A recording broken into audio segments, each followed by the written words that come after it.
All right, here we are tonight with a special edition Summoning Hour podcast. This is going to be part of a compilation podcast that I did with another or another person I recorded it with earlier.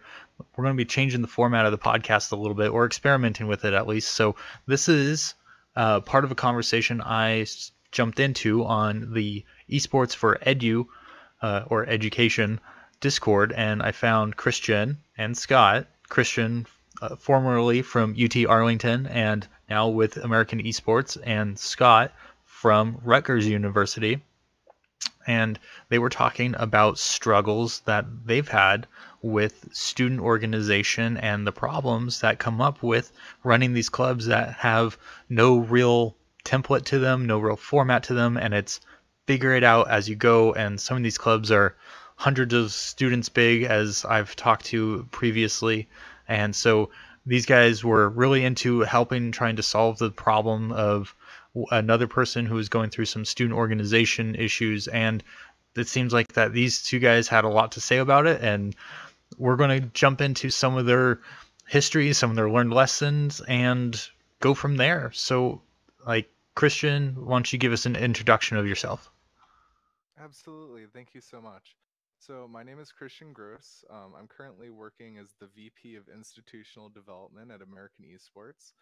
Basically, what that means is I help up build out collegiate varsity programs to be full-fledged programs, not only teams, but also communities, also scholarships, also facilities, basically, um, everything that they need. And my background actually is working in Texas. I started at UT Arlington Esports, and I helped a lot of the universities in that area build up their collegiate esports initiatives, either the student initiatives or the varsity initiatives at the university campuses. So Sweet. And how about you, Scott? Oh, there we go. Sorry about that. So my name is Scott Zachman. I'm the competitive director for Rutgers Esports. I've been involved in the organization since 2016, right when we were starting to really kind of move towards a what would I call it? A more professional business kind of organization as we're looking to grow. So I also currently am a student and will be creating my own consulting business for esports going forward. Nice to know that we have some long industry runners going. Some students I hear they drop out pretty quick after they're like, "Yep, I'm done with college. I'm done with esports." But I always like hearing the people who I anticipate being lifetimers. Yeah, of course. So, I mean, we jumped in on a conversation on the Esports for Education Discord, and it sounded like you guys actually had a decent amount of attempts at trying to help figure out what the problem was and trying to create solutions that would work for that student. And just before we were started recording, we were talking about how different each one of these clubs can be and how that there's no real template for them. I'm wondering, what's the first thing that you guys go to for when you're trying to evaluate a problem that might be at a scale that some of these clubs are at, where you're talking hundreds of students, or I mean, even just dozens of students can be difficult to organize? yeah, so let me start off really quickly to give you a little bit of background about UT Arlington Esports. It's a very long-standing organization. It started as a student group around StarCraft 2 in late 2010, right when StarCraft 2 was releasing, and it's still kicking today in 2019. With completely new leadership, we've gone over a plethora of presidents and administrations, and one of the biggest issues with collegiate organizations is longevity. I'm sure, Scott, this is something that you and your organization are really dedicated on, as most collegiate organizations need to be, because generally what happens is what I've heard in the industry called often is a golden child will come along, build up the organization to a point that's not sustainable for leadership beyond them, and then the organization will fall and kind of correct itself with new leadership, and then eventually another golden child will come along, and you get these giant cliffs and highs and huge troughs for these organizations, and that causes a lot of issues long term, specifically if you're trying to work with your university or with sponsorships and external businesses. They really want you to kind of stay flat or have a general growth path going upward, rather than that complexity of trying to discern whether or not this is going to be the good administration or the bad. So that's a little bit of background on UTA. Could you give me a little bit of background on Rutgers, Scott? Sure. It's funny that you bring up the Golden Child. I will shout him out. So Adam Baugh, he was the president in 2016 when I was there. He very much is that definition of like going above and beyond for everything. Huge, huge help to the organization, really on top of everything. And once he left, he had big shoes to fill, or we did at least. Um, and we went through a few different presidents, and to nobody's fault, really. It's a hard position to fill. Like you were saying, you know, when you get sponsorship money and you get administration involved, they need a clear front of exactly what's happening. And when somebody like that leaves the organization, you can't really prepare everything. There's a lot of stuff that just kind of gets lost in translation, I guess. And that definitely did happen. But for us, back when I started there in 2016, it was, 14 people in this group. Everybody knew everything, very easy to kind of talk to each other. We spoke to each other every day for hours a day. Everybody knew what was going on. But as we grew, it's one of those things that stuff gets lost in translation. There's issues that crop up regardless of how much you kind of think you're ready for them. But you get through it, right? And then stuff settles down, and I think we're in a really good spot right now. And I think we're not necessarily stagnant, but we're right where we need to be. And the projection looks very good moving forward. I think the current guys in leadership right now and the current system we have in place is pretty much perfect for us. As you were talking about earlier, there's no two organizations that are the same. I've also never seen, like, I was talking to our IT president, Evan Hirsch. His organization is run completely different than ours, and they have roughly the same amount of people. But yeah, I mean, for us, it's always been growing pains, and probably will continue to be. But Yeah. I feel like that's everything.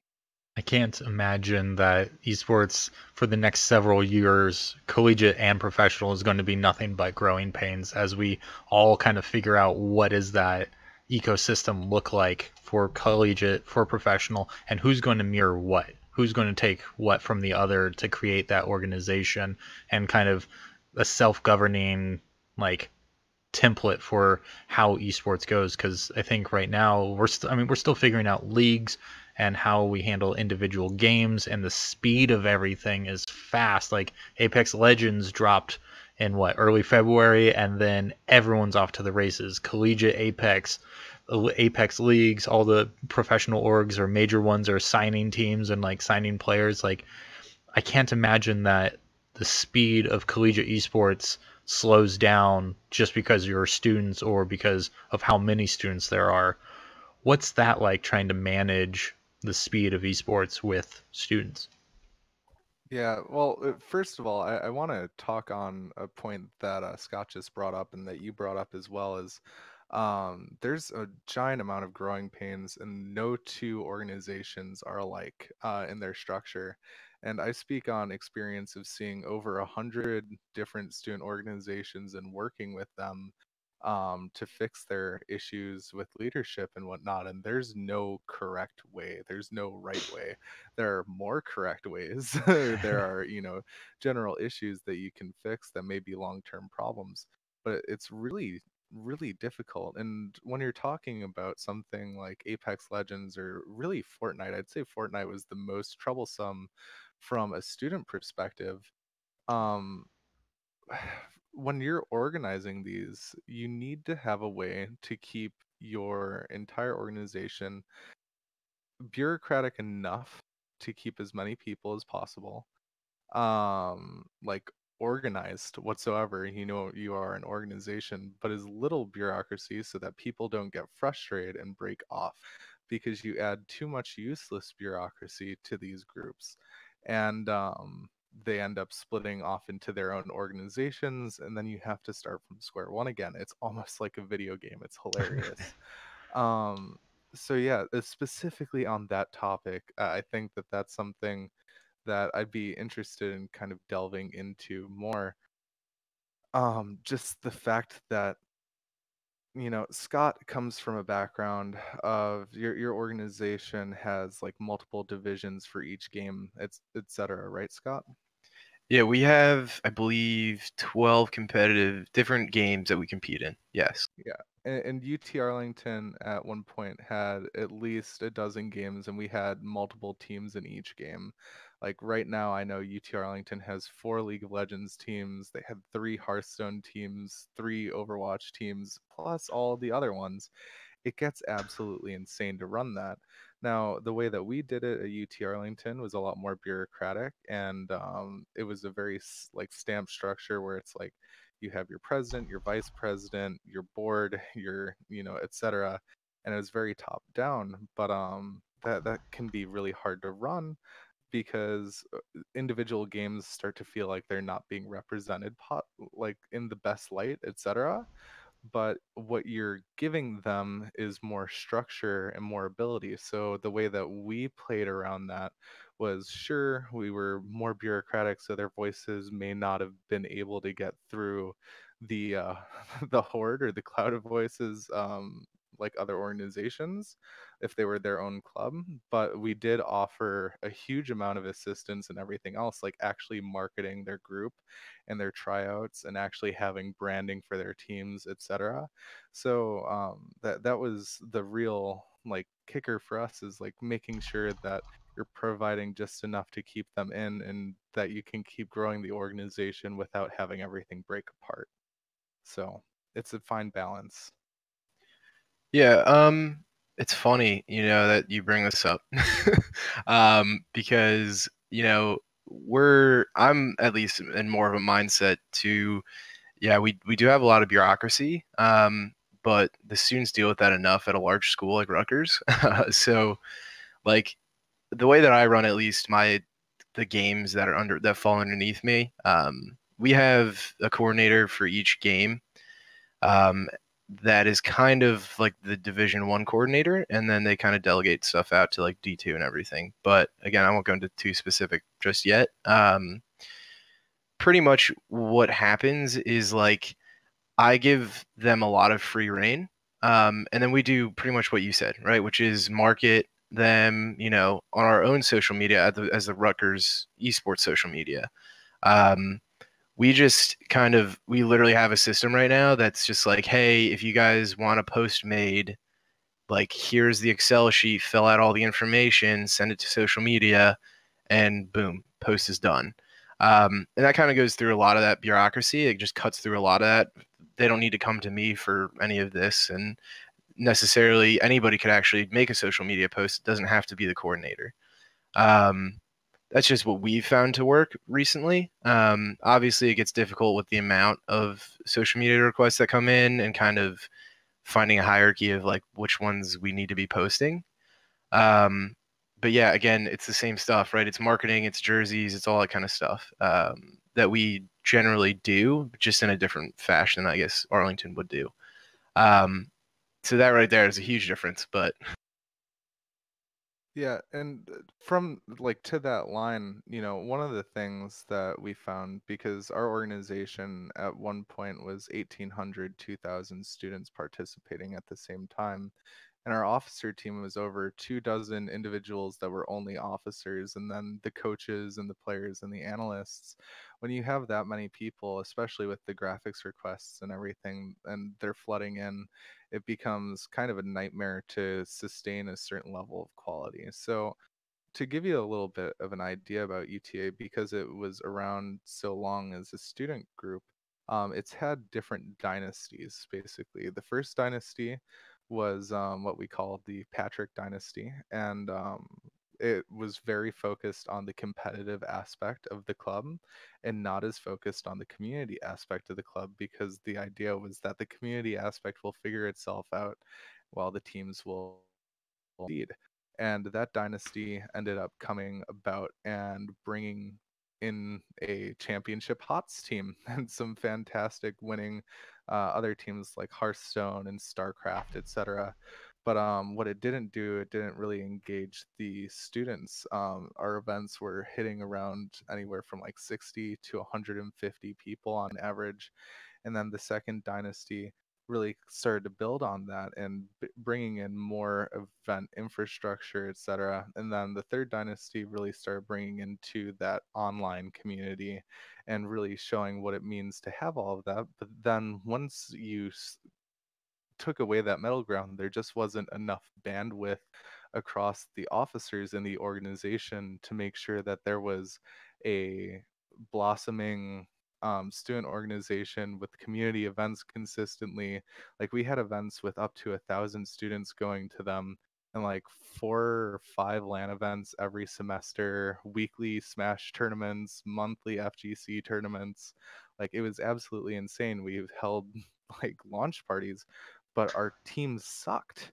Like, Yeah. honestly, like none of them were breaking the top 16 when in previous seasons they were all getting into the top levels, right? We had that championship HOTS team. We had great Overwatch players, and that talent didn't like.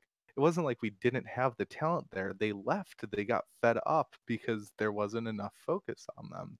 So even at that level, this is something that I find as a big issue with a lot of organizations.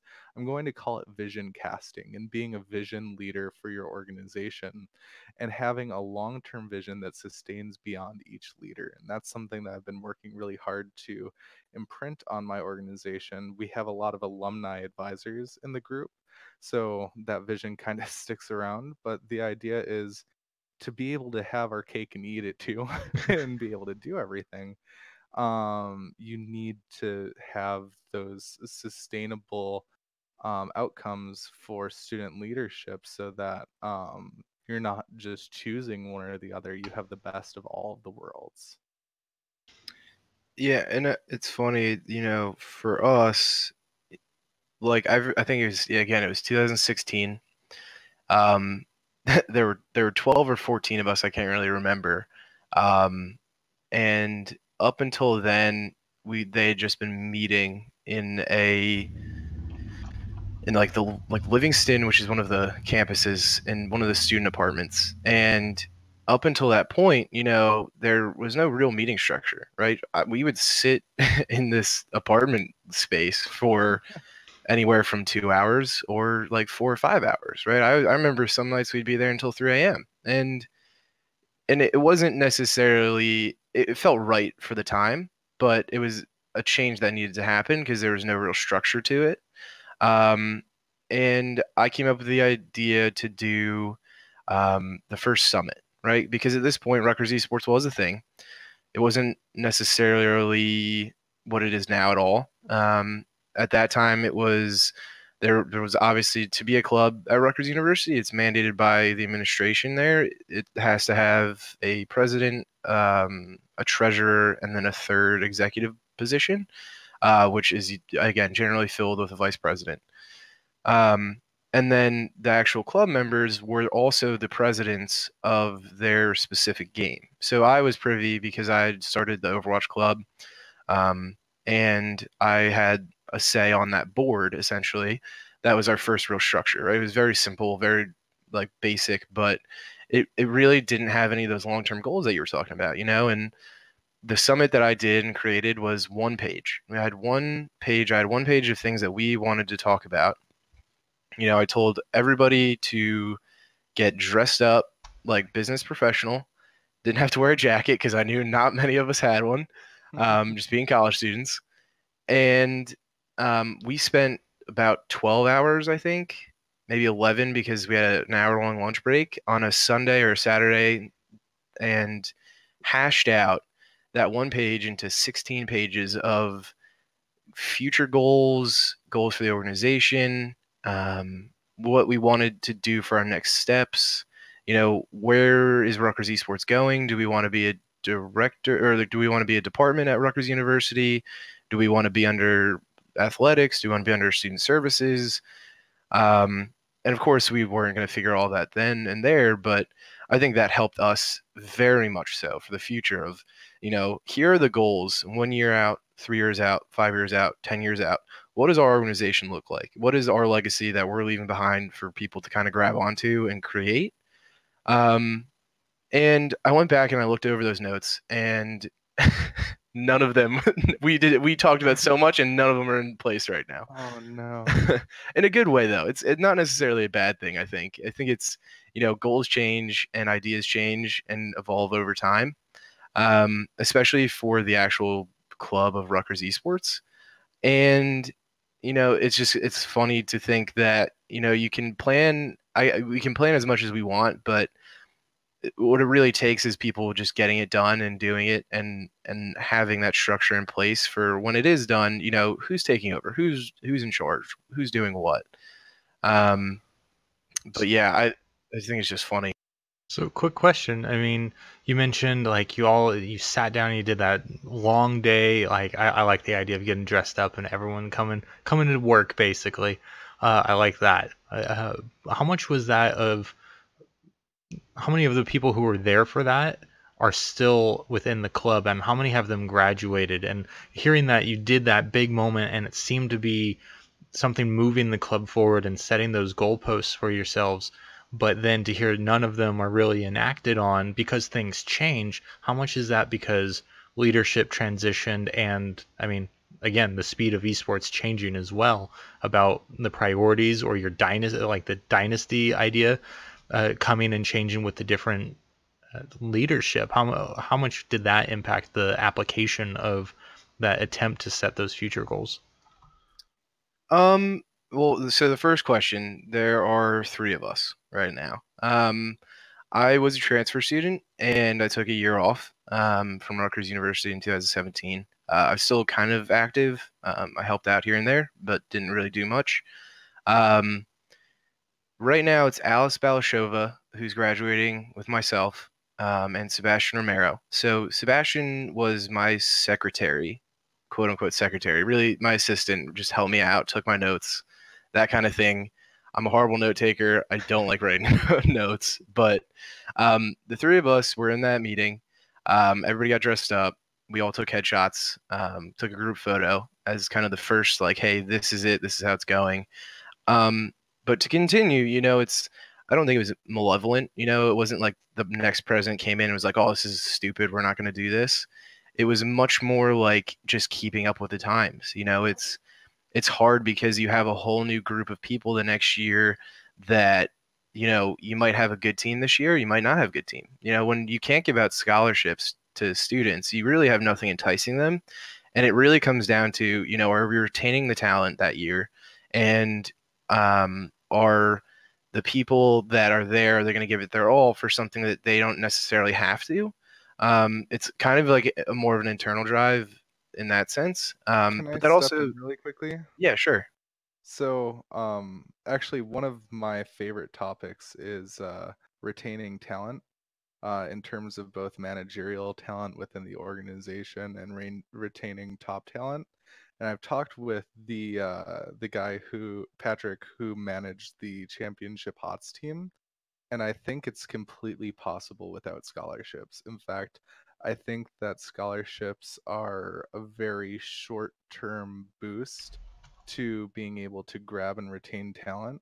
because what it comes down to is a lot of the students that are going to be top at these teams already have academic scholarships, and these esports scholarships are almost never substantial or going to actually cover their education.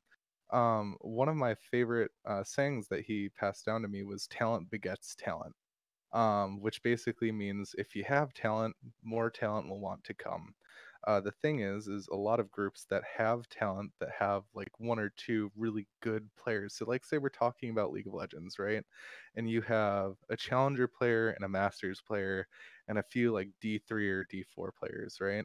You're going to do decently. You're going to get like pretty good up, and then eventually that challenger or masters player might go to a amateur team, they might go to a competitive team, they might go to another university. You have no idea. But if you actually do the recruitment, you do the work to beget talent with your talent and advertise that you have that, a team is going, or a student is going to want to go to a team that's going to actually be able to develop them a lot more than it's going to go to like $5,000 or $6,000 scholarship when they already have a full academic scholarship at their university. Yeah, and I think it's funny because I think it goes both ways. I do agree with the fact that you don't necessarily need the scholarship, but I think it's more of a symbolic thing in a way. I think players see that as like, hey, I'm going to this school because they really value me as a player and that they really want to see me succeed in this position and they think I bring value, so they're going to pay me to bring that value. Um, that's about that piece, I guess. And I do agree with the talent begets talent piece a lot. We've had a very good Overwatch team for now 3 years. Um, One of the best in the nation and like very developed. We have a great staff, but at the same time, we've also had that for Hearthstone. For us, we had Noblord Matt Kausaudis, I believe is his name. Good friend of mine too. Good enough friend of mine. Just he was also on the board at the time for Hearthstone, and he won one of the national championships. The next year, 2017, we had the worst Hearthstone team. And I think we got knocked out like one of the first rounds, if I recall correctly. And even this year, the club itself has just not been a great competitive point for us. They have enough people like actually playing and like involved in the community and club, but not necessarily a great what I would call talent pool on their side. Obviously I don't want to speak poorly of my players just because that's how it is, but they don't have the depth of talent that we did a few years ago. They're not winning, they know. Yeah, exactly. Exactly. And that's the piece is like, it's funny because I think there's definitely some times where it's like you just get lucky. You have good kids that come in and they're interested in playing, and the amount of kids that are interested in playing for Rutgers University from high school. I used to get messages all the time. Back in even 2016, I got probably 20 messages. And then even this year, I've gotten, God, I can't even count. I was at the Scarlet Classic on Sunday, and the VP of Scarlet or Rutgers Esports came over and like showed me a message of somebody who's like, "Hey, I'm interested in your Overwatch team. Do you guys have like anything to offer?" And it's stuff like that, which is a huge bummer because I have to go back to them and be like, we can't offer you more than what Rutgers Esports can offer you. And of course, I list that stuff out and I spin it so it sounds great, but at the end of the day, I think it really does come down to, because it feels like they're getting paid to do this and paid to play. And, one of the other pieces that I always put in those is like, hey, if you're good enough, you'll get scholarship money. All of the tournaments that we enter have some form of monetary gain, whether it's scholarship or actual just straight up cash. And sometimes that's not enough. Sometimes it's just not enough for people. And it was a huge bummer. Is like another aspect is just being recognized by Rutgers University. So there was another kid that reached out to me a few weeks ago. Really, really nice kid, very interested. Like wanted to sit down and chat with me and then the team, and for Call of Duty. And he was interested in doing almost like a signing day. coming to Rutgers Esports, being like, wow, look how interested I'm very interested in this school, like taking some pictures, kind of making it as like a PR stunt in a way. Mm-hmm. And it's hard because I went to my administration. They're like, yeah, we're not interested in doing it. We can't do that because we have nothing to give him, and he can say if he goes to Rutgers University and he gets accepted and all that kind of stuff, but there's no administration that's going to be like, oh yeah, we'll just make it seem like he's going here and not getting incentivized, I guess. It's kind of Mm-hmm. it's not like football. Football, you have that signing day of like putting the hat on, signing a piece of paper. We couldn't do that. Um, Well, so I'm curious because this is something that I'm really interested in. You couldn't get the university to sign into it, but wouldn't it have been possible to basically, if you have a step and repeat already for your organization, to be able to have like that ceremony for the actual like club, be like, you already have a spot on the team, you've got this talent, etc. This is what we're offering you within the organization, and be able to put that out. I think that a lot of times, what I have issue with is organizations end up kneecapping themselves because the university doesn't want to be involved. And that's something I can speak to in a much larger way about UTA going forward. yeah, I mean, so when I spoke with Neela, who's our student services, I guess she's the director for student services at Rutgers University. I've been in contact with her also for the creation of a few, like at the Land Center that we're going to be opening up here within the next couple months. And then just for the future of like kind of creating that kind of stuff. Um, we spoke about it, and forgive me, I wasn't taking notes. So Mhm. when we did discuss it, she said it wasn't okay specifically because it's a bad for Rutgers University because they can't offer anything. And if we were to offer something in light of, again, this goes back to it's Mhm. kind of hard to talk about it because I recall the conversation, but I also don't recall the nitty gritty, the specifics of exactly why we couldn't do it. It Mhm. came down to them being worried about, this was when, oh my gosh, the Full House lady had paid to get her kid into school over in Mhm. California, um, where they were worried that the PR behind having somebody come and do like a signing day kind of thing would make it seem like we're paying them to come in a way that wasn't scholarship material. Again, forgive Mhm. me for the specifics, but they were pretty clear that they didn't want us doing it and that they couldn't do it. Mhm.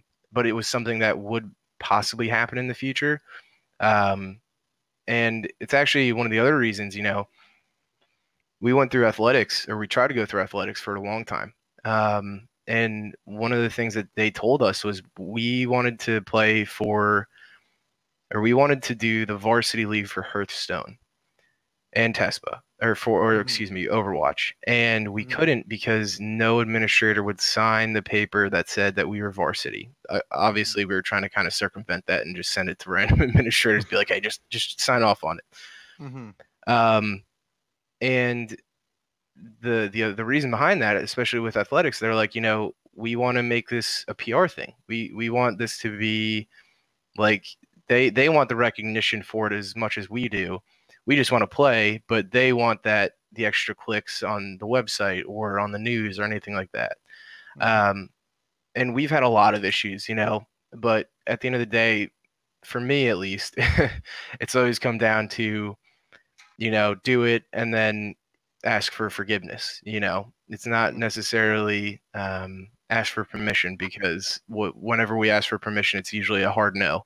Yeah. Um, but I've kind of found a way to circumvent that. So, yeah, hear me out, right? So, I do this for a living. I still talk to UTA about building a program pretty often, but I built multiple other programs before I got my alma mater a program, right? They still don't have one. It's still students. This may get me in trouble, but I did everything to circumvent the university. Everything. Like literally, their word meant nothing, because in the end, as long as I wasn't causing a legal issue, it really didn't matter, right?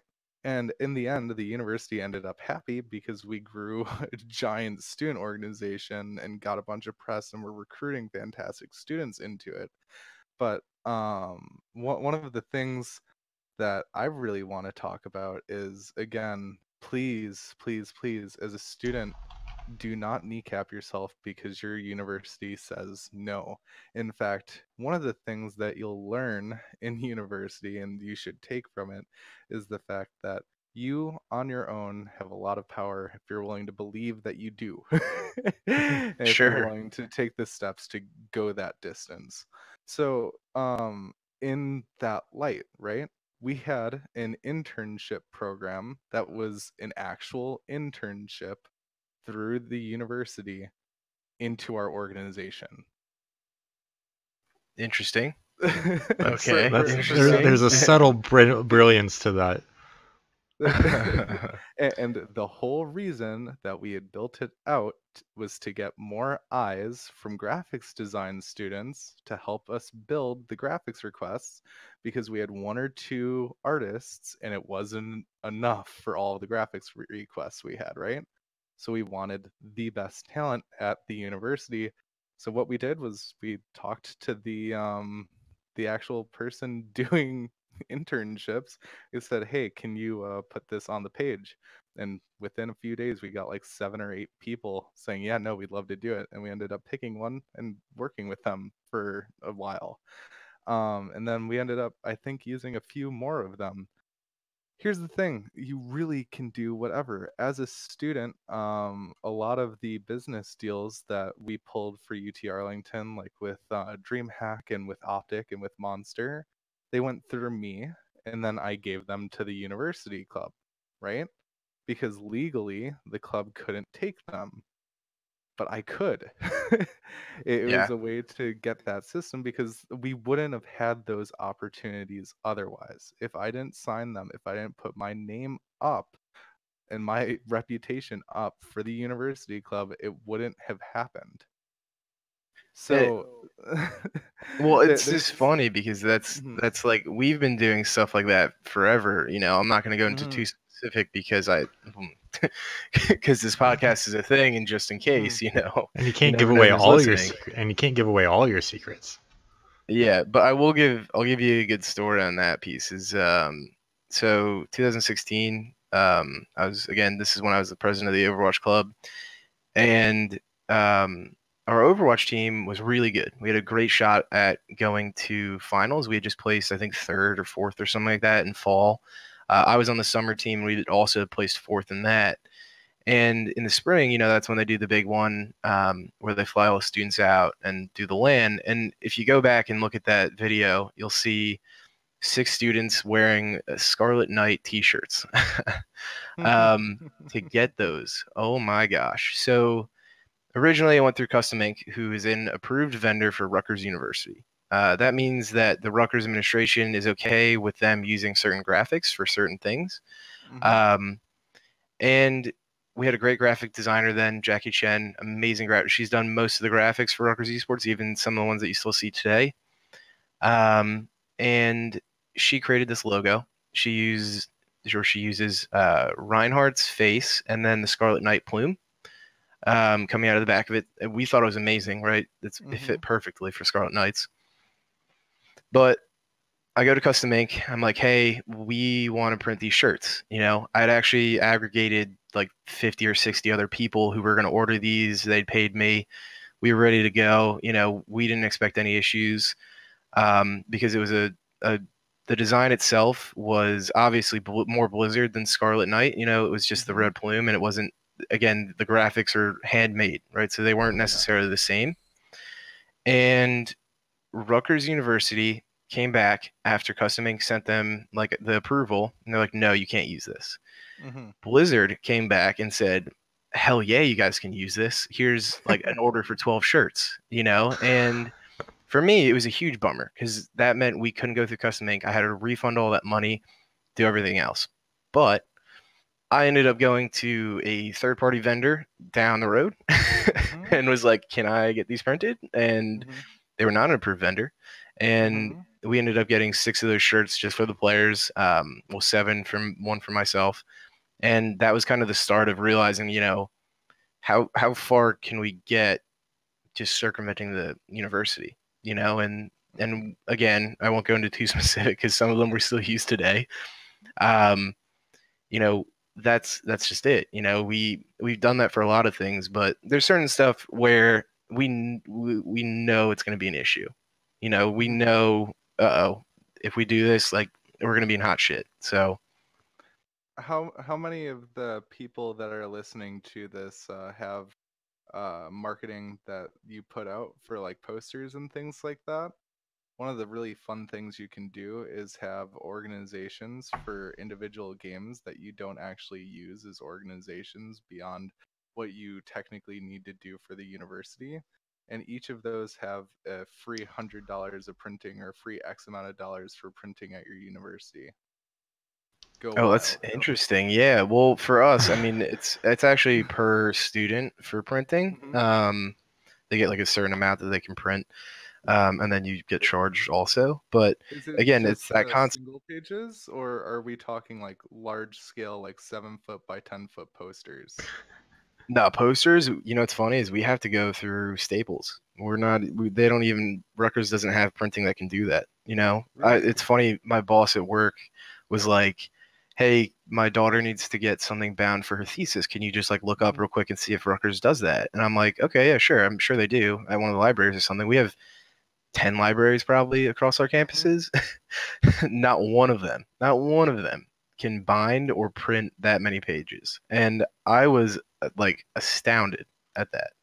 And that's one of the things that, again, I hate harping on Rutgers because it's given me Mhm. this esports opportunity, and like the people there are awesome, but like the bureaucracy and just how far behind Rutgers is just such a bummer. They're Mhm. not just behind in esports, they're behind in a lot of stuff. And it's a great school, don't get me wrong, but that kind of stuff is just, it adds up. We call it here, we use the term "are you screw?" And it really is real, right? It is something that happens often, unfortunately. But Mhm. Yeah, so that I definitely look again because I'm searching right now and it looks like y'all might have it in the student affairs group. Um, most universities do. Just check again. Um, which one, the larger prints? yeah, the larger prints. I'm looking through student involvement. We can talk about this later. But my point is here. You should really, if you care about your organization a lot, you should really sit down and read all of the opportunities that they put in those student organization guidelines and read like a lawyer where those lines exist, because a lot of those were written by someone when they were retired and didn't really care because no one is ever going to read these documents, they say. And there's a lot that you can exploit and take advantage of. I went to a very large university, over 45,000 students there, 60,000 with online. I know a lot of the universities that I've worked with have the same issues because, again, who expects the organizations to actually read, 70, 80 page documents on, their guidelines and involvement opportunities? You know what I mean? um, Really start to read on funding and what you can do there. A lot of your funding opportunities, there'll be like an opportunity to fund an event halfway or something like that. So we had a like grand LAN every year, and at that LAN we would buy all of our merchandise for the year or for the semester, and we wrote off half of all of the merchandise that we bought to the university, and they would pay for it. Like there Sure. are some crazy things that you can do when you know those as a student. Yeah, and I'm Um actually looking at it now. It's interesting. The way that we've always used it is our banners are crazy big. We mhm, have like, because one of the selling points for sponsors is having like this huge banner when students walk in. And while this is great, I think we will mhm, utilize this for in the future. mhm. We're still probably gonna end up using Staples. Yeah, absolutely. My whole point with this is, actually, let's go into the next piece of what I really want to talk about. I want to talk about the how. For a lot of time, and almost every discussion that I've heard on like esports in general, people talk about the what, right? And we've been talking about the what this entire time, what we did, what we've seen, etc. But no one really goes into the theory behind it. I've spent a lot of time reading academic papers on student retention and student affairs, like just how to get students retained at the university and what it takes and why student life initiatives exist, etc. I've done a bunch of research and reading on the art of community management and building and team building and developing cultures within organizations and things like Sure. that. Jeez, And that's a a lot. lot, well, yeah, here's the thing. I take this extremely seriously. So let's talk about the how. Okay. So you have a group of 17 people and you say, I want to do something more, right? We all want to do something more. I've had plenty of those summits, like you talked about. Our group was really keen on those. At least once or twice a semester, we'd rent out a conference room and really just bang out everything that was important. Do lunch in the middle of it. Do dinner at the end. Go out to like Waffle House or IHOP or Denny's. Go IHOP, man, Denny's. IHOP. So it's a long-standing tradition. After every event, we go to IHOP. We don't do it anymore because there's 38 of us, but when it was Scott, 14. it's okay to be wrong, but you're Oh, just oof. actually Denny's is better. Anyway, also 37, an IHOP can definitely hold 37 as a person who's put like 60 to 65 people in an IHOP before. It gets ridiculous, but they love the business if you can talk to them. Um, so let's get to the how here. The first thing that I think that you need to do as a group is determine your vision. And you were talking about, having your goals and being able to mark them off. So I have a rule of like cutting goals down. So first things first, I develop a 5-year goal for whatever I'm doing, right? Or like a 10-year goal. That goal for UT Arlington Esports when we had it was to develop talent, which means recruiting as well. That meant not only players and like coaches, but also people that were going to be management later and for the organization and also for like teams around. We wanted to get as many people into industry as fast as possible. So one of the things we were looking for was a certificate program for esports specifically to pair with degree programs. So, like, say for marketing, there was an esports marketing certificate that would be recognized by local teams that do marketing initiatives like the Dallas Fuel or Optic and the Houston Outlaws, etc. We wanted to have this encompass players, shoutcasters, coaches, analysts, streamers, graphic designers from the top to bottom. Not only would we have officers, but we'd have internships and a leadership program. Out of all of that, we actually have the certificate program. We have a leadership program that pushes students through. We have officers and the internships. We've marked off a lot of those. Beyond that, what you need to think about when you're developing talent is not only getting them into the organization, but retaining them and keeping them happy. So, getting them in is a huge marketing expense. So, one of the things that we did on campus was one, we went to every single freshman and transfer orientation throughout the year. There were about 30 of them. We had a table there, and at that table, we had Melee, Smash 4, or Smash Ultimate, right? And I can tell you, if you have one of those at a student orientation fair, you will be the most interesting booth there. For Oh, a yes. while, we did a partnership with HTC to have a Vive there.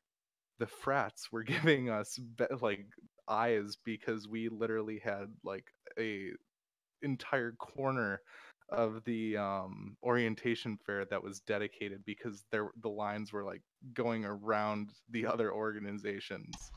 um, Make sure that you spend a lot of time focused on that initial marketing to get people in.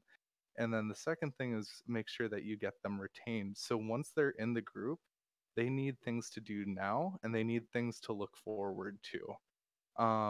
The way that you keep people really entertained with the group is to give them some sort of ownership and really make them feel like they're part of their sub community that they care about. One of the things that I love are micro communities. So, what we did for games like League of Legends or Overwatch or Hearthstone, etc., is we would host either in houses or tournaments, etc. And in those, you would be on a team with other people and you just get to sit and talk with them about the game and hang out.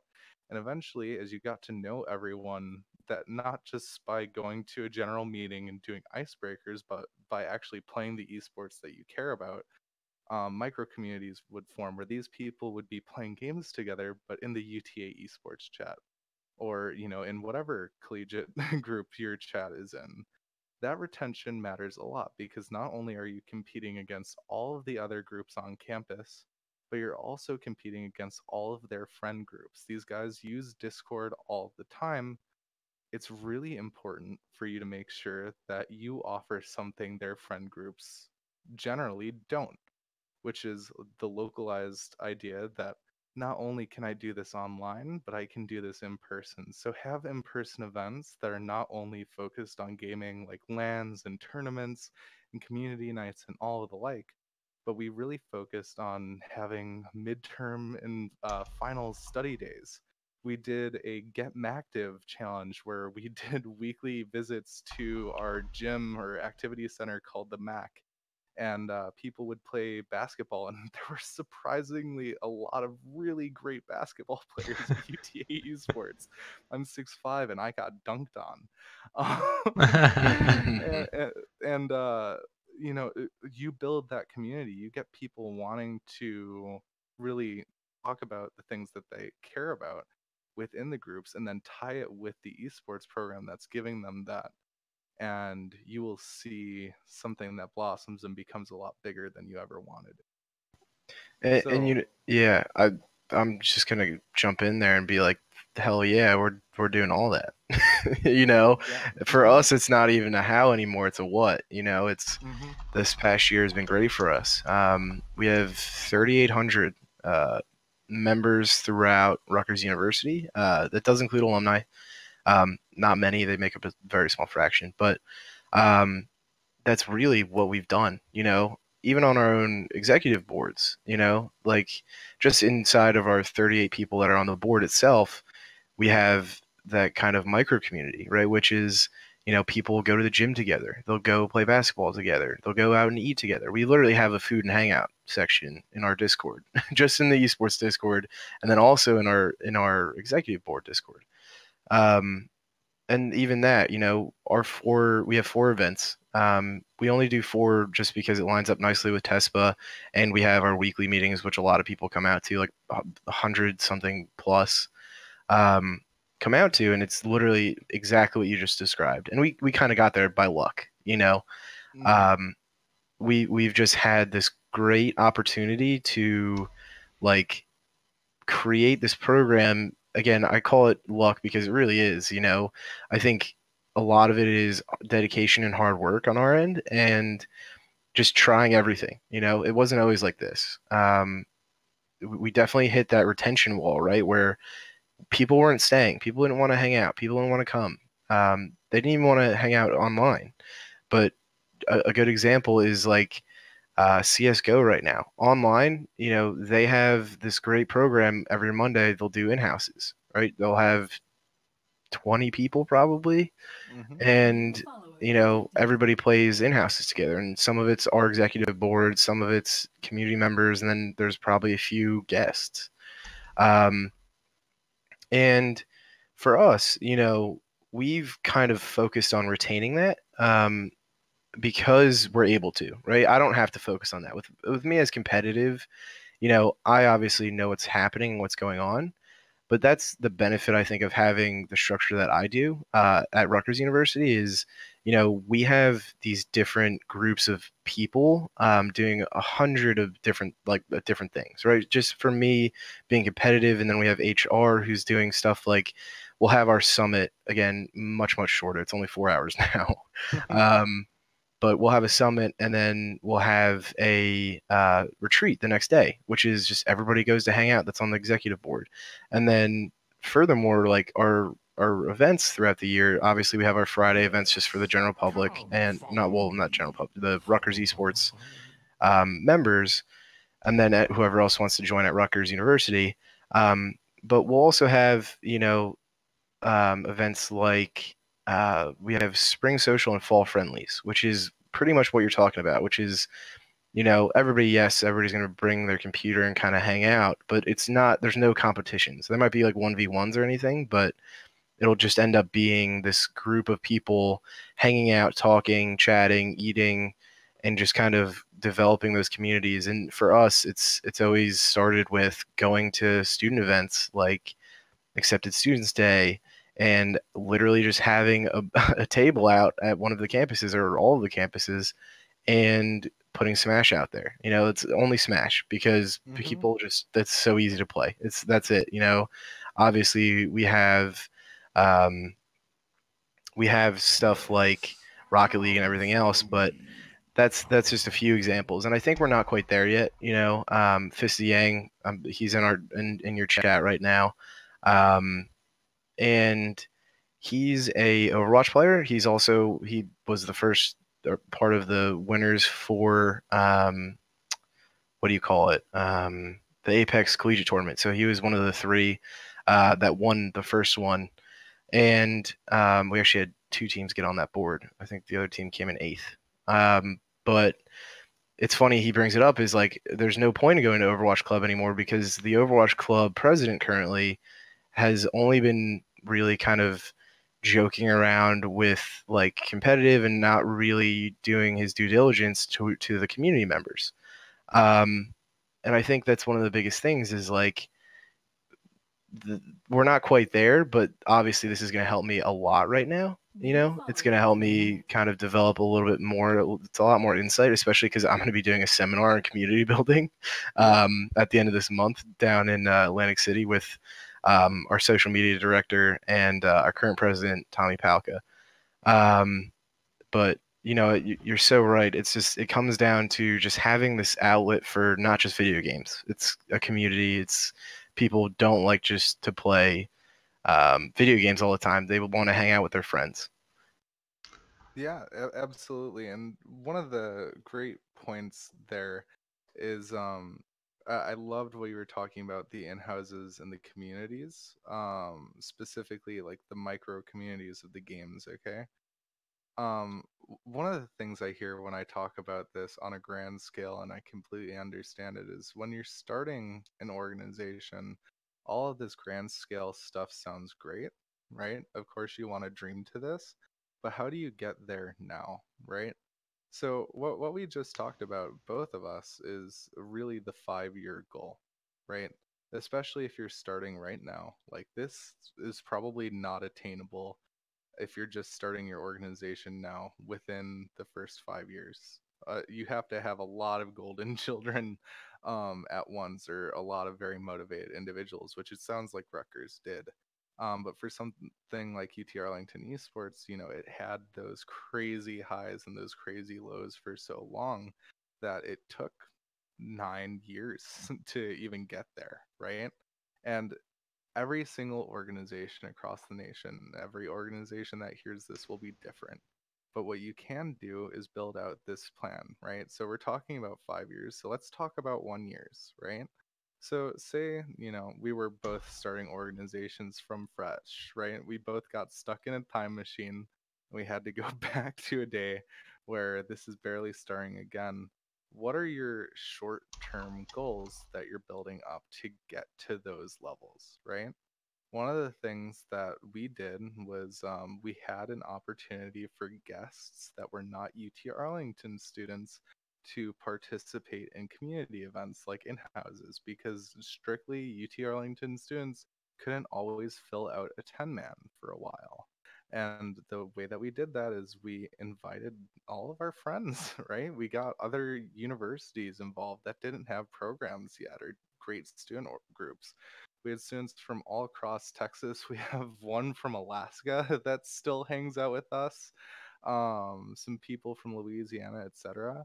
And they built out and filled out these early in houses. And what we did is we actually had leaderboards. So one of the cool things for CS:GO, at least, is there's something called Pop Flash, which you can get statistics from, basically, for CS:GO stats. It also hosts your in houses, basically.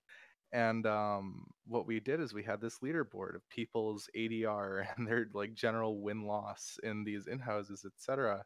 And people would fight to go to these games so that their stats could be tracked and they could see where they were on that leaderboard. And you can do that with every community. One of the things that we did very early on when we restructured the organization was we made it so that instead of there being something along the lines of general elections with the members, the only things that were elected were the president and the vice president roles. And the vice president was involved with basically taking applications for every other role after the general election. And the previous alumni board and the administrators came together with the new president and vice president, and they talked over each candidate. The vice president chose whether or not he wanted them, and the president gets a veto.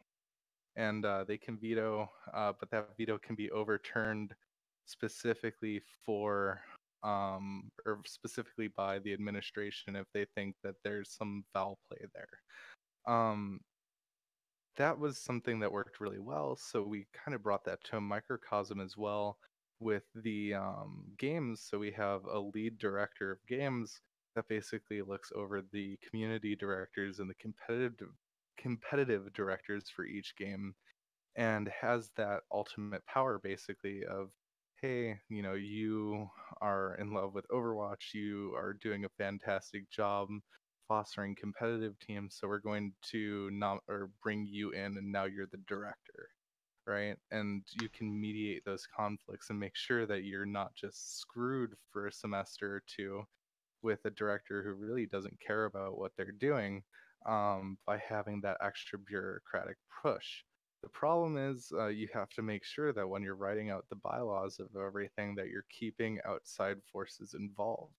No student owns the Discord server, because the Discord is the online community of UT Arlington Esports. It's owned by a third party that has no stake one way or the other, so it can't be held hostage. Similarly, we have alumni advisors on the outside and administrators on the outside watching in on the organization, so that in case anything happens, you can make sure that the organization is safe. And we also had some legal staff look over the bylaws just as an idea of like, does this all make sense? Is there a loophole here that y'all aren't looking into, etc.? And all of that is going to be really important from the beginning. Obviously, you don't need a lawyer, but have an idea of how you're going to get to that 1 year step, right? To your next pieces. So Scott, if I restarted you from zero, we talked about what a 5-year goal is. What's your 1 year goal? How are you going to get there? So, it's funny is I think we would have two very different ways of looking at this. You know, I think if I were to go back to, again, this is the hardest part of it, I think, is, I was there at a time when there was Rutgers Esports, but not necessarily the large organization we have now. But there definitely was some sort of stuff. There was, we already had the weekly meetings, for the board, but we also had the meetings for the community. The communities were thriving. StarCraft wasn't dead yet. And it's funny. The StarCraft team is now the everything else team. It's hilarious. It's literally just like a big group of like, hey, if you want to play OSU, go play OSU, rhythm games, all that kind of stuff. But it's kind of a hard question. I've always been of a more of a competitive mindset, I think. I think for us, one of the bigger stepping stones was definitely having something to show others, like, hey, look how great we are at this game. Um, but I think if I were to go back and just do it again, um, I think I would have started a lot more with the community outreach at Rutgers University, um, going into those freshman orientations, going into New Student Day, and kind of bolstering numbers that way, and then just kind of creating this aspect of, you know, here you can play games with your friends and hang out, but you also have this competitive side and you also have everything else. And I think it's hard. It's a hard question to answer because I don't think there's one right way to do it, and there's so many wrong ways to do it. There's no easy answer to that because um, I don't know. It's for us again. I think we really hit that lucky streak of just having people super passionate and dedicated to the organization. And I think one of the first things I would do is put people like that in charge. Doesn't matter what they're doing, doesn't matter how they're doing it, as long as they're passionate and they're good leaders.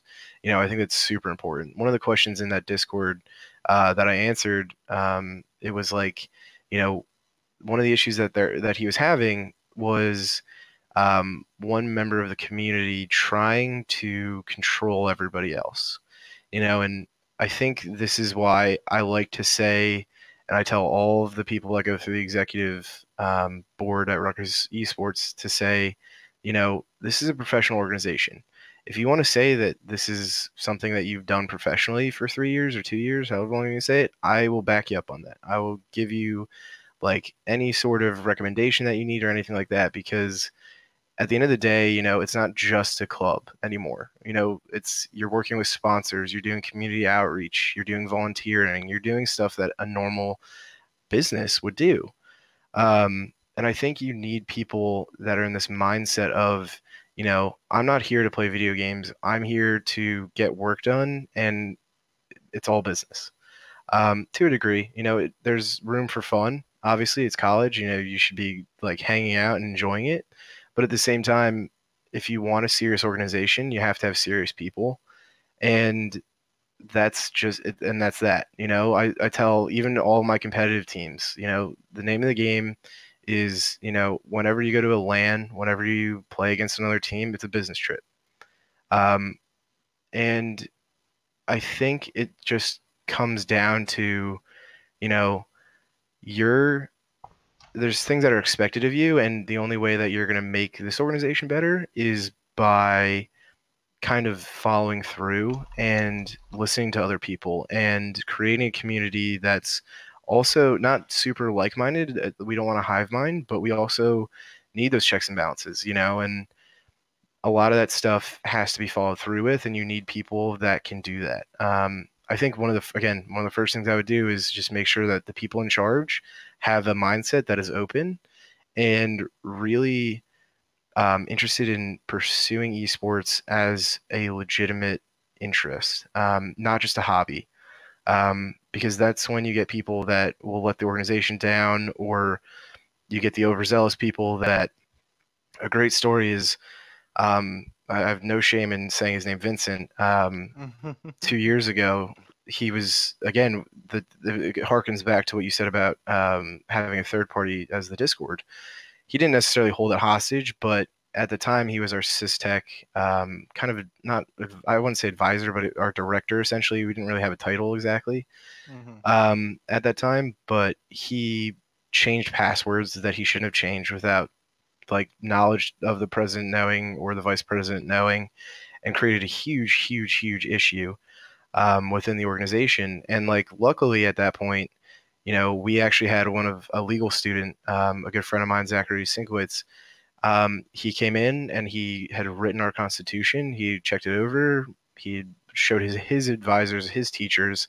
They thought it was great, and I think he got credit for a class or something as well. But that kind of stuff is so important because, we had in place like, hey, you're out of here. He was completely disbarred from everything. He was kicked out of the organization. There was a death threat at a certain point. It got very dark, and that's one of those issues that you always run into, is having those overzealous people that, this is how it's supposed to be run. This is how I see it. And you just can't have that in an organization, especially if you're starting out. And there's not really many ways to combat that other than removing them from the group. Yeah. Also in that chat, we talked about, for when we were 14 people, it wasn't all smiles, 14 very passionate people about esports and how the direction should go. It was Game of Thrones, man. It was straight up Game of Thrones. It was Red Wedding, like every other fucking weekend. I'm sorry, I cursed, but it was dark. Yeah, it was dark. It was, people were getting upset with each other. People were really talking poorly about each other. There was a lot of subterfuge of silent alliances, and if we at that point we were actually straight up hand voting, hey, should we do this or should we not do this? And I think it's hard to say that it's a bad thing. I think all organizations have to go through that, honestly. I don't think there's a way that you can't go through having this an issue like that. Scott, yeah. could I give you an example? Sure. We'll do this one example, and then I'm going to get a word in, because this has been an amazing conversation. Okay, fantastic. So there is one way that you can get it done without being Red Wedding style. And this is the part where I talk about creating a leadership culture within your organization. One of the greatest things that you said there was about the professionalization and making sure that people realize that this is a job. This is not an organization. I had people clock in hours. I was clocking in 70 hours on average per weeks. I had a lot of officers clocking in at least 40 hours over weeks. And it was crazy. I still do calls for them. I write recommendation letters for them. That's a big thing. But when we were building this up, and again, we were talking about, not wanting this to go Red Wedding style, where it's all these subterfuge and everything like that. You need someone and if it's you need to be an incredibly strong leader that realizes that, hey, this is going to be a open conversation, but there will be a final say one way or the other. And if that's by a vote, that's fine. If that's by, the best idea wins, which is something that I really love, that's fine. But one of the craziest things that I think happened over my time as leader of UT Arlington Esports is we never had any of that. It was really calm for the most part. I mean, we would argue over issues and talk, through the ideas and why each idea was wrong or where the issues were, and we had a lot of people combating ideas, but it was never against people, because the instant it got to that, I snapped. I was like, I would take them out of the call. I'd say that that's not okay, etc. It's building that culture. It's making sure that people understand where the boundaries lie and what is acceptable behavior.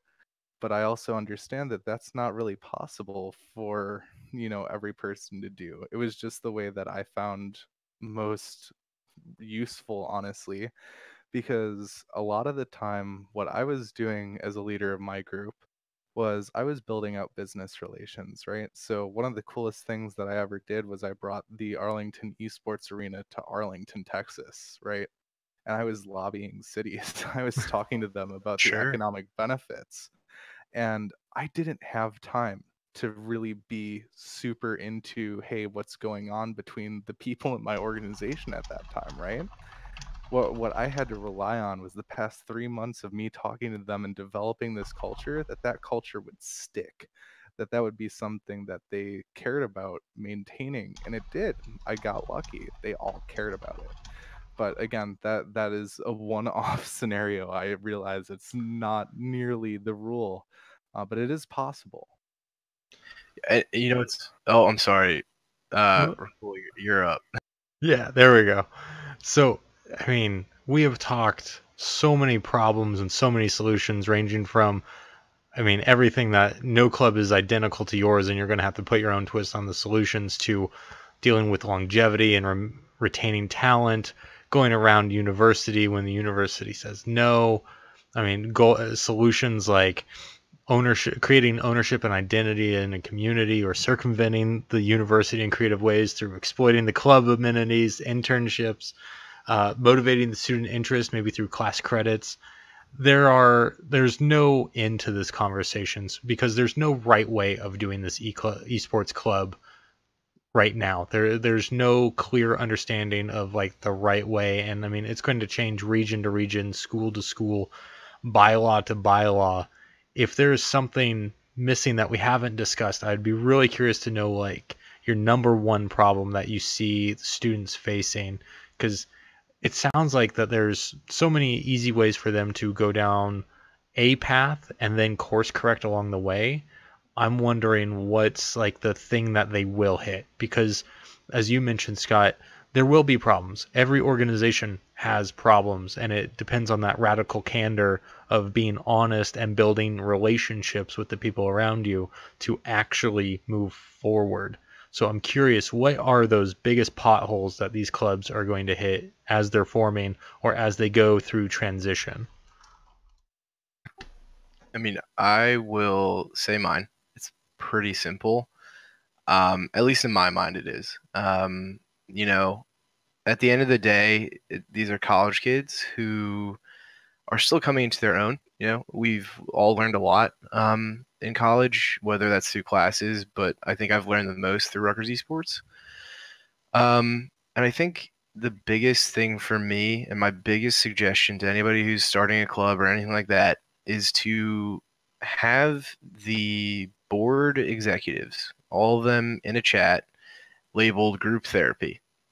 It sounds kind of funny, but I think there's this aspect of, you know, it's a lot of stress, regardless of what happens, whether it's good or bad, people are stressed out all the time. And college students specifically, I think, are at a higher risk of having that just because of the pressure of school, their parents, their job opportunities. And having an outlet for that is so, so, so important. I didn't come up with the group therapy idea. I actually don't really use it. I go to an actual therapist. But I think it helps students vent, where they can feel super safe to say, this is how I'm feeling right now. Who else is going through this? Because I can guarantee you that somebody else is, and they're going to help. And it doesn't necessarily, it should obviously be focused around the esports community that they're in, but it doesn't have to be. If it's been a stressful day at school, sometimes people need to blow off steam. And I think that a lot of that could have been circumvented if we had had that earlier, because people aren't comfortable sharing that in person necessarily, but sometimes all it is like a paragraph that they just need to get out into a chat channel and feel better about it. And I guess that's it. That's my number one, like, and if I could, any of you take anything away from this, that is it. I love that. Mm-hmm.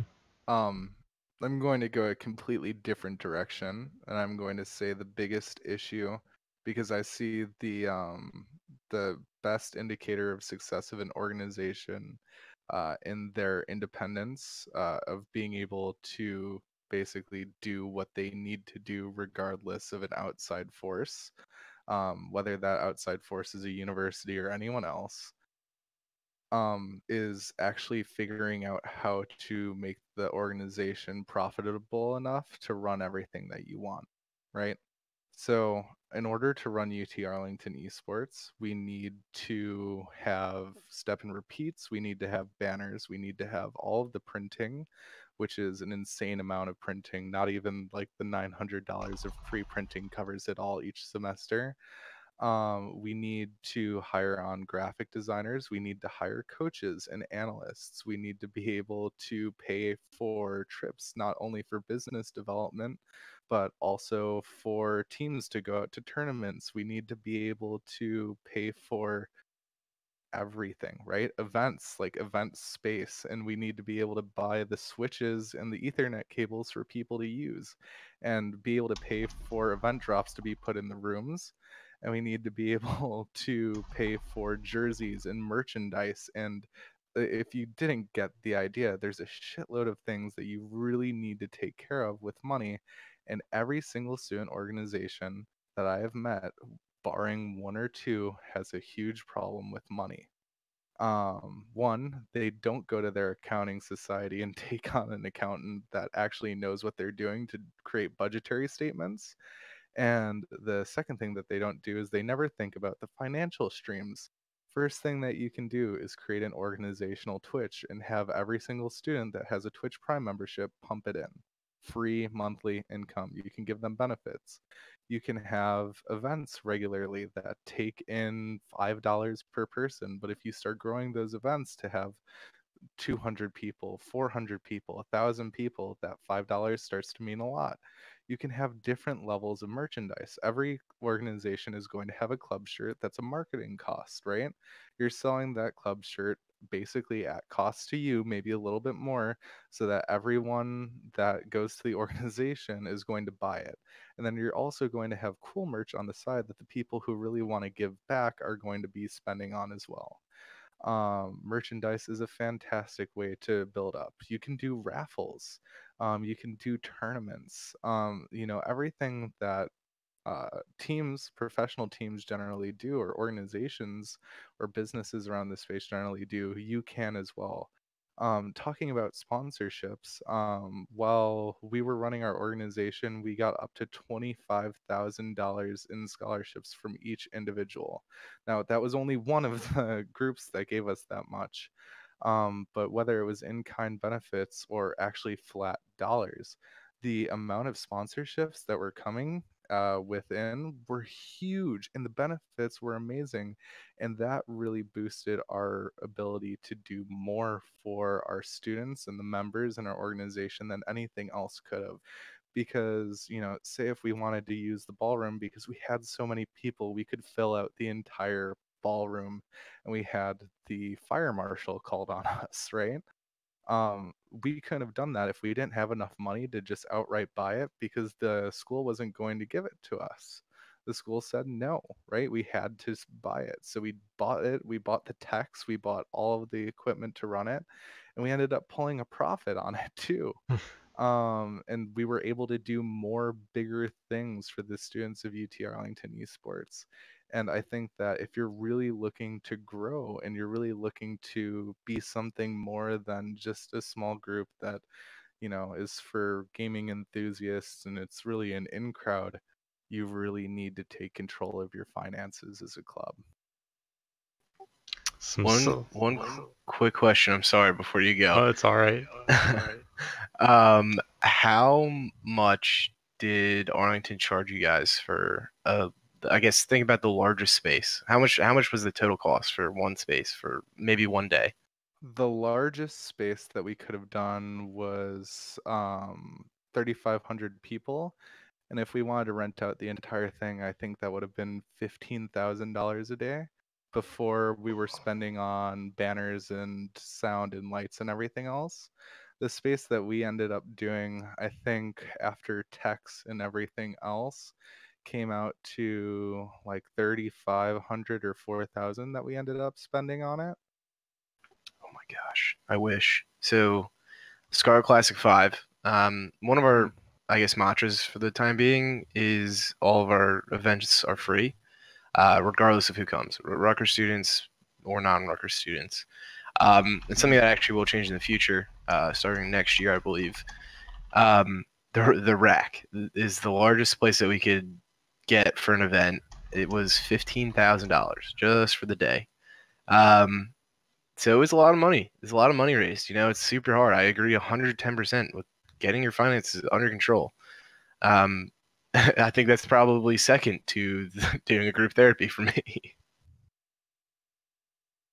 Well, I think, again, we could go on for this for, the next 4 hours, You and know, if I, I would be I'd okay love with to. that, but like we'll save that for another day. I mean, this has been amazing. I'm just sitting back listening, having a nice little drink, and this is how I like spending my evenings talking to esports and everything.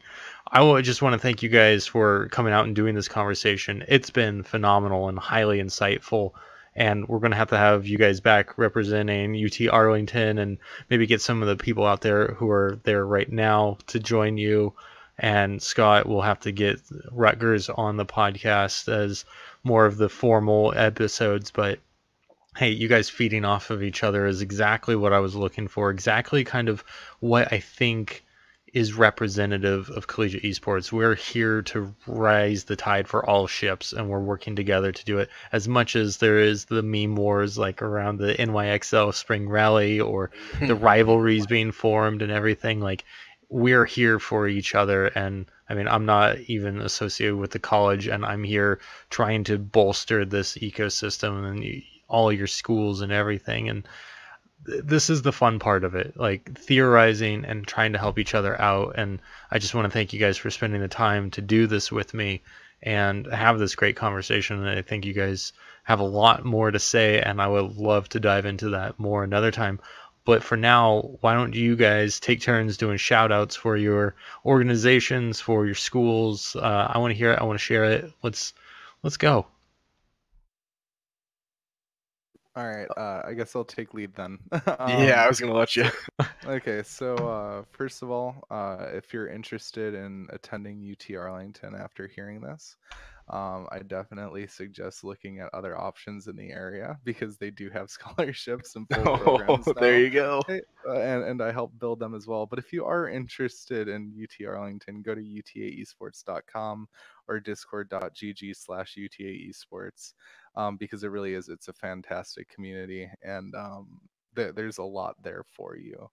For myself, if you're interested, I'm starting to actually build out a Twitter presence at esports slumlord, um, because that's a title that I got while I was in Texas. So I love that. So a couple shout outs here. First off, Fist of Yang in the chat. That is Kevin Yang. He is one of the guys shadowing me. He's a freshman. Also part of our Overwatch team that will be going to Houston May 10th to the 12th. You can check us out on ESPN. They will be showing it live. And they will all be there. Obviously, I'll be in attendance. Another big shout out is at the end of this month, I'll be doing a community building seminar with my social media guy and the president of Rutgers Esports. Oh gosh, I guess my last shout out would be buy our merch. Sharebert. It's ShareBert.com/Rutgers Esports.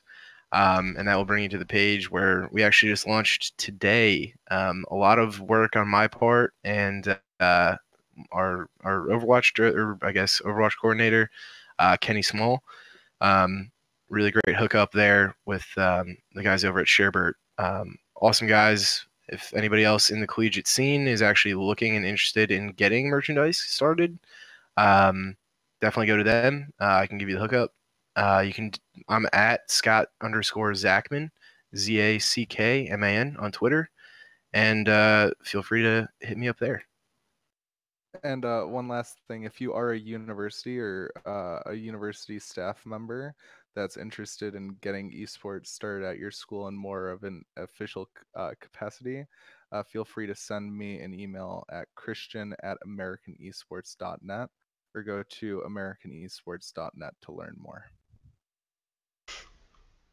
Awesome. Thanks, guys, and thank everyone who's in chat. I know I had a number of followers throughout that I thanked in chat, so it's great that you all were here for that conversation. I hope you gained something from it. You can check me out on social media pretty much anywhere, so Instagram, Facebook, Twitter, Snapchat, at Warlock Recall, all one word. If you don't like Twitch for some reason, there's always me on Mixer and YouTube where I restream all this at the same time, so you can catch me on your platform of preference. As far as the podcast goes, you can see all the previous episodes at anchor.com/. Wow, I'm blanking on my own website. Anchor.fm/the summoning hour, and the collegiate esports episodes start at episode 19. But if you're interested in game development, that's pretty much what everything prior to that was, and smattered in between some of the episodes recently. Also, if I may, because you're not going to say it, please watch it on Anchor instead of any other platform if it's possible, because it actually gives him money and he deserves everything for actually hosting this. So There you go. Thank you so much, and I look forward to doing more podcasts with everyone. If you know of other interesting people who should be on here and have great esports stories, I'm always down for it. You can always send them my way. So always happy to spread the word, boost the signal. If you guys have stuff going on, I want to know about it. I want to share and bolster everyone's club and make sure that collegiate esports is here to stick around. Have you had Irvine on yet?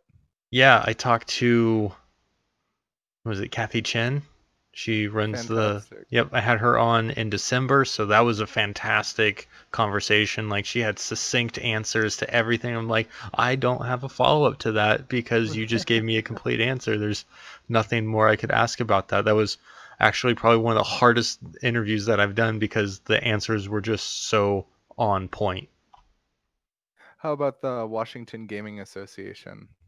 Yep, I've talked to UW. I actually was there at their campus when they did the partner premiere event for their new esports center, which is phenomenal and really cool. I can't wait for them to build out the spectator space so that we can actually have some arena matches going on and hoot and holler down there.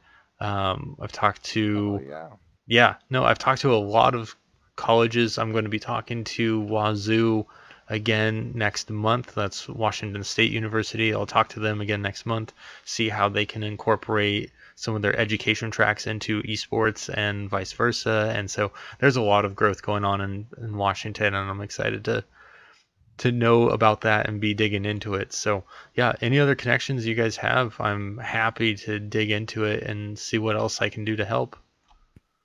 Hey man, I want to be back and talk about Game of Thrones style for Rutgers Esports. Stay tuned, guys. If you guys are interested, I want to be back. I want to talk about Game of Thrones at Rutgers Esports. Yeah, can we have a Shade of Collegiate Esports one of these where we literally just throw shade the entire time? I'm a neutral party. I'm okay hearing all this stuff and sharing it. It's all y'all who are putting stuff on the line. Trust me, I would love to share the stories of Rutgers Esports. I could write a book.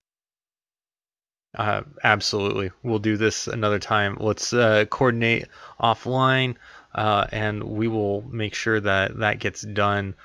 This is obviously a lot of information for me to process. I'm looking forward to diving into it and forming a really strong narrative about how we can move collegiate esports forward with everyone being prepared for certain problems, knowing that there will be problems, and having creative solutions around it. So thank you for this, and thank you for educating me on some of the ways that you guys have made it through and are creating these long-lasting, long-standing traditions and sustainable clubs. So thank you guys for your hard work, and just know that students from years from now are going to be thanking you for this, whether they know it or not. I like the sound of that. Yeah. Well, thank you, and thanks to Craig, who's been recording us this entire time. Oh yes, he's done a great job. I'll send you the link, and I'll send you the download link too, just so you can see how it's all formatted. It's fantastic. Highly recommend it. Craig-Bot. Download it for your Discord server. It's been phenomenal. So that's all I got to say. Also, it's free. It's free also. Get a stat bot for your Discord server. If you're not tracking your analytics for your Discord server, you're not actually like managing your online community. Oh damn, you're right. I'm not. Awesome. All right. Thanks, guys. I'm going to sign off. Thanks, everyone, for joining me on the stream. It's been a lot of fun, and I look forward to getting this out in podcast form for everyone else. All right. I will catch you all another time. So take it easy. Woohoo! Thanks, guys. Yep, thank you. It was a fantastic conversation, Scott. I love that back and forth. It was fantastic.